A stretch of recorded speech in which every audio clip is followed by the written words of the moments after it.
So, you've probably heard about OpenAI's new AI video tool, Sora. It's supposed to be this huge breakthrough, right? Well, instead of getting a standing ovation, it basically started a war with Hollywood. So, what on earth happened?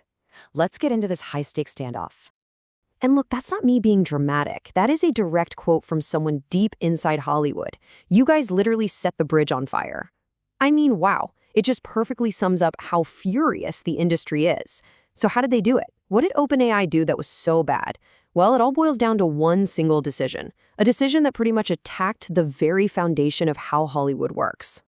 Okay, so to really get why everyone was so mad, we've got to look at how OpenAI rolled this thing out. See, it wasn't just about the tech being a game changer. It was about the rulebook they threw out with it.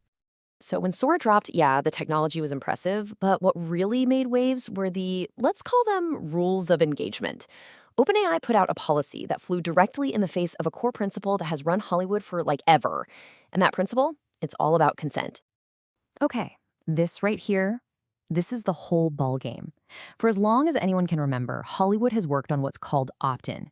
It's simple. You have to ask for permission before you use someone's face or their likeness. Period. But OpenAI, they just flipped the script entirely. They went with an opt-out model. And what that means is, hey, we're just going to assume we can use your face. And if you don't like it, it's on you to tell us to stop. I mean, you can imagine, for the creative world, this wasn't just some minor policy tweak. It felt like a total violation of their rights. So, yeah, you can probably guess what happened next. A move that bold did not fly under the radar. Hollywood's response was fast, and man, was it furious. The backlash was immediate and pretty harsh. You had talent agencies coming out and accusing OpenAI of being purposefully misleading. Then the lawyers got involved, calling out what they saw as a completely bogus interpretation of copyright law. And a lot of people started whispering, that this wasn't some clumsy mistake. They thought it was a calculated play to get a ton of viral attention by just launching with basically no rules. Yeah, one legal expert said they were turning copyright on its head. And they created this thing people are calling a false bargain. Think about it. They basically opened the door for tons of copyright infringement and then put the burden on the actual copyright owners to go and clean up their mess. Legally, that's just completely backward. The responsibility should be the other way around for sure. And this is where it gets really messy on a practical level. Suddenly, it wasn't OpenAI's job to protect an actor's image. It was their agents. Imagine being an agent.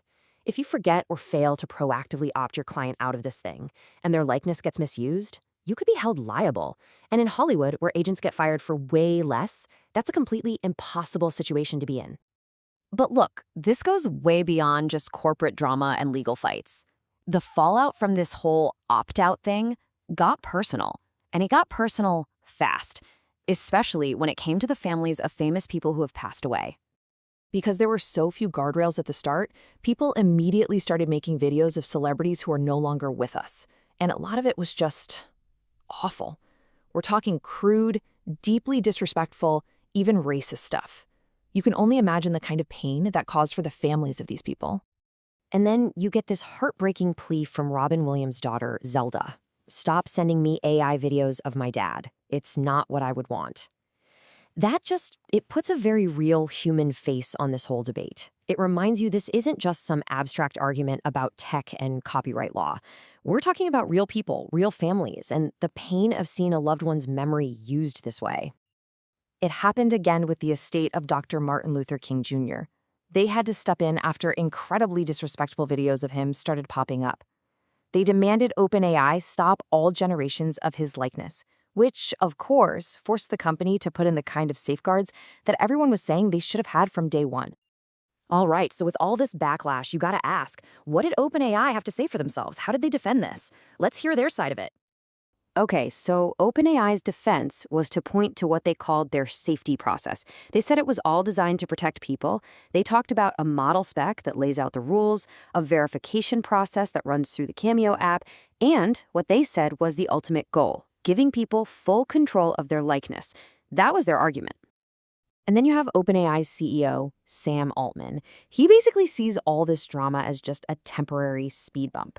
His take is that once the dust settles and the initial panic wears off, celebrities are going to be more worried about not being included in this stuff. Why? Because they'll see its massive power for promotion. From his perspective, these are just the inevitable growing pains of a world-changing technology. And he's not just pulling this out of thin air. There's some data that actually backs him up. Take the YouTuber Jake Paul. When he made his Cameo available, videos with him in it racked up an absolutely insane 3.6 billion views. That's billion with a B. And that's the kind of mind-blowing exposure that OpenAI is betting will win over even the toughest critics in the end.